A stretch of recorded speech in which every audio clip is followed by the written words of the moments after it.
Welcome on in, guys. Tobin here with you, and thanks for checking out the channel. Hope you're doing fantastic out there. If you guys could subscribe, that'd be great, and appreciate you stopping by. Your Miami Heat, in the midst of an off day, they'll be back at it on Monday. Road game against the Washington Wizards, second of a 3-game road trip for your Miami Heat, as they're coming off their 4th straight win. Now they can't lose, can't miss a shot, and one of the big reasons for that was your rookie class, which, just a tremendous performance by both of them in this last game. But if you guys didn't see you gotta go. I retweeted this, but you gotta see the video, the breakdown last night. The Heat locker room puts out a video, and Erik Spoelstra's giving love to Alec Burks, much deserved, and Kel'el Ware, much deserved, and then Pelle, just unbelievable hustle that he brought to the team yesterday. And he's just like, all right, break us down. And Pelle Larsson's looking around not saying anything. And he's like, me? It was so adorable. And I'm just like, he got the opportunity. He's like, I don't even know what to say. And he eventually goes, 1, 2, 3, together.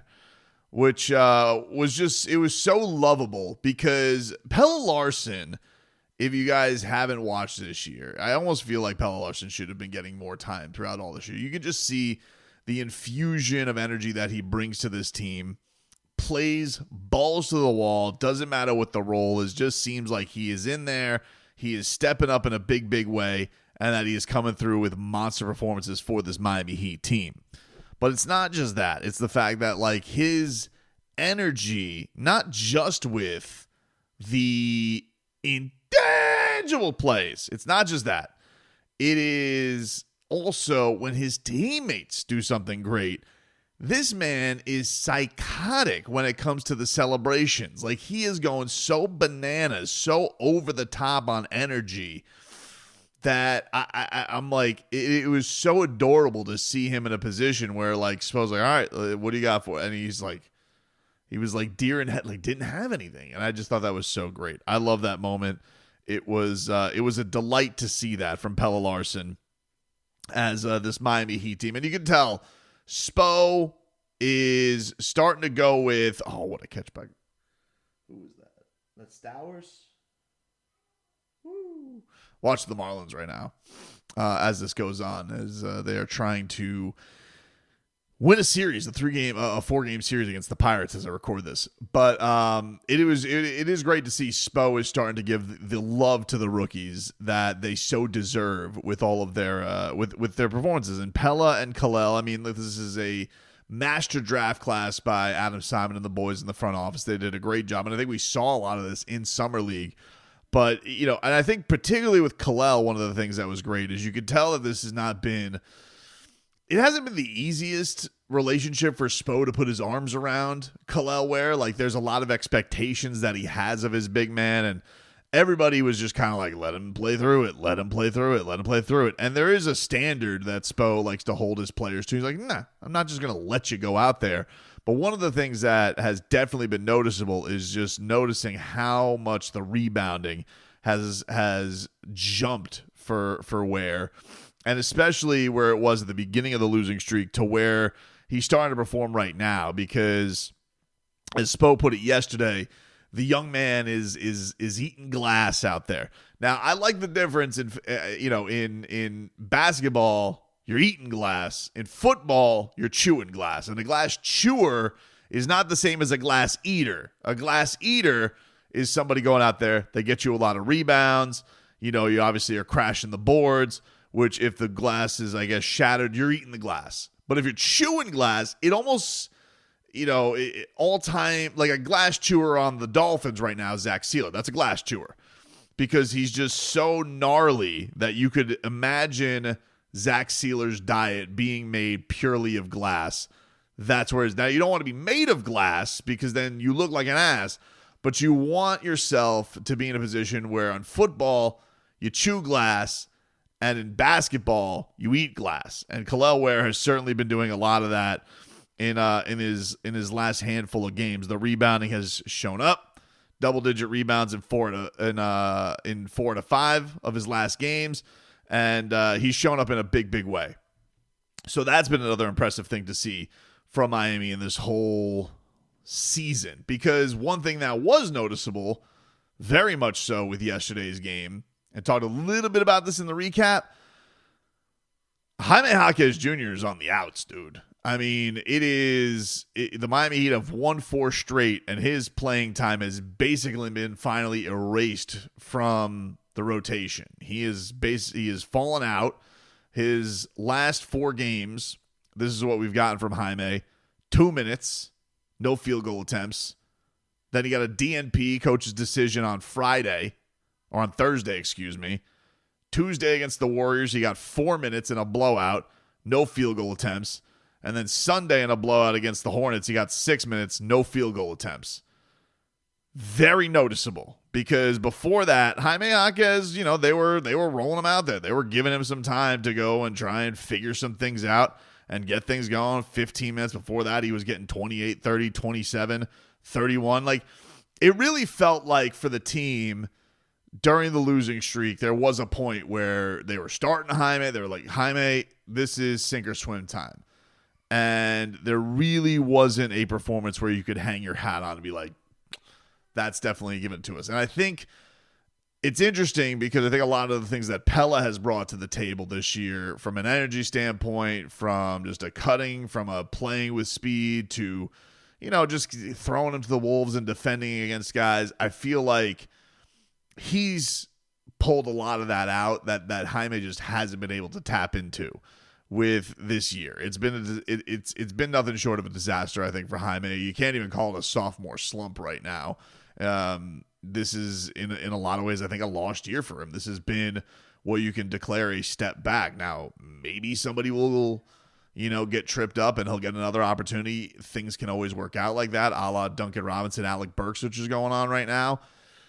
But this is certainly notable that on the Miami Heat's win streak, the 2 guys who I think everybody looked at and were like, I don't know how this is why are they even throwing the minutes anymore? Terry certainly gotten the brunt of the criticism. There's no doubt about that. And Terry, if you guys seen the Sun Sentinel talk to Ira Winderman a little bit about his struggles this year, and he says that, quote, I think it's just my style of play that hasn't been the best fit for what we want to do. So I'm seeing what works, what the coach likes, and what fits the team best. I've kind of been fighting. I kind of know what the coach wants me to do. I just got to go do it. And it's interesting because it felt very much like going into this year, the whole point of them tweaking the offense a little bit had a lot to do with what they were going to get from Terry Rozier and what they were going to get from Tyler Hero, and that whole dynamic working out. And people had their questions about, could that backcourt work? Well, it hasn't worked. I think this year there was a play. Yeah, man, there was this one yesterday where Terry had, he tried to throw a lob to Kel'el that the wind took off, and then Kel'el keeps the ball in play for Miami, and he gets blocked by the rim on a reverse layup. It's been rough. So I don't know what that has to do with system. Obviously not been the greatest year from, the distraction standpoint. He's dealing with the investigation thing. He did tell Ira that there's no outside factor, amongst other things. You guys could go read the article. Ira got a lot of good stuff from where Terry's head is at with all of this, but he's now basically also been taken out of the rotation. He's not a factor for Miami. He gets a little bit of time yesterday, but hasn't been somebody that's supposed relying on it anymore. Him and Jaime Jaquez, it's finally gotten to the time. And now, mind you, this is also in a situation with the team being shorthanded. This is not a team that has all of their ducks in a row on a road game yesterday where Wiggins is out and Duncan Robinson is out, and Kevin Love is out. Not that Kevin's been playing a lot, but you have 2 central pieces of your either rotation or starting unit, and Spo's looking at other places. He's not looking to Terry Rozier. He's not looking to Jaime Jaquez Jr. He's like, nope, I'm going to start Pelle Larsson. He's going to play his ass off. He's going to get more steals and blocks than we know what to do with. He's going to turn defense into offense, and it's going to show up in a big, big way for this team and to help them get a win. Very noticeable. Very, very noticeable with all of this stuff that's going on. and everything that they're going on with this roster. But I think it's the right to call. I don't think, first of all, we're talking there's 9 games left. How much more rope do these guys need? And the Marlins just pulled off their 3rd walk-off victory of the weekend. Man, walk-off fish, huh? How about that? Pretty wild. Marlins score on a wild pitch. Derek Hill on the slide into home, and the Marlins get their 3rd walk-off victory. Win 3 out of 4 this weekend from the Pirates, And it was pretty gooses galore. I don't know if you guys saw. You saw the awesome catch by Griffin Conine the other day. His dad got put into the Marlins Hall of Fame, inaugural member of the Marlins Hall of Fame today. And his son, Griffin Conine, hit a monster solo shot for the Fish to make it a tie game 2-2. So pretty awesome night for a pretty awesome afternoon for Mr. Marlin himself, Jeff Conine, who's like special assistant to the something with Bruce Sherman. I'm not the biggest fan of the front office, although I did learn today something because I was kind of ranting online about these torpedo bats, which the Yankees are obviously cheating, but I respect it because cheating is just part of baseball. From steroids to sign stealing to corking your bat. Well, now apparently you're allowed to have torpedo bats where you put your wood in a different place, and you have these, like, I think one of the Brewers described it as a bowling pin bat. And the Yankees are using this. They're hitting a torrential amount of home runs to start this season. But the guy who apparently invented it now works for the Marlins. Now, why the Marlins don't have torpedo bats, I don't know. Even though only 4 Yankees are using the torpedo bats, and Aaron Judge apparently scoffs at the torpedo bat, but he doesn't really need them. He's one of the most prolific home run hitters in the league. But even still, he's going to be painted with the torpedo brush. That's just how it works. I say all of this to let you know, I don't know why it took so long for Terry Rozier and Jaime Jaquez Jr. to lose all of their minutes, because this has been a god-awful season for both of them. But I do think this is the right call by Eric Spoelstra. We're in a situation right now where you just got to get to the finish line. When you lose 10 straight, everything's on the table, and everybody's job is on the table at that point. And to put this in the back and do more of it. I'm all for, if he sees an opportunity and he doesn't want to play Keyshawn, he doesn't want to play Jaime Jaquez, put Keyshawn Johnson out there. Put Josh Christopher out there instead of Terry Rozier. What else do you have to lose? The Miami Heat are probably going to be in a position right now, if you look at the standings with what's left in the year, you're still going to be in a position, most likely, because of the 10-game losing streak, you're probably going to have to win 2 play-in games. And it's not the most vaunted schedule the rest of the way. You got the Wizards coming up on Monday, and then you got some toughies this week. You got Boston on the road, Memphis, who's in a bit of disarray right now, Milwaukee, who obviously lost Damian Lillard to blood clots. And then after that, you close things out with Philadelphia, Chicago, New Orleans on the road, and Washington. I think there's going to be some opportunities to maybe see what these guys can do, who everybody was very excited about coming into the summer with them winning the Summer League championship. And whatever it ends up being, this ends up being a series against Cleveland Cavaliers if Miami is able to win. And mind you, they are shooting at a crazy pace right now. Crazy pace. But there's also been other things that have led to it. I don't think this is just a case of Miami shooting the lights out.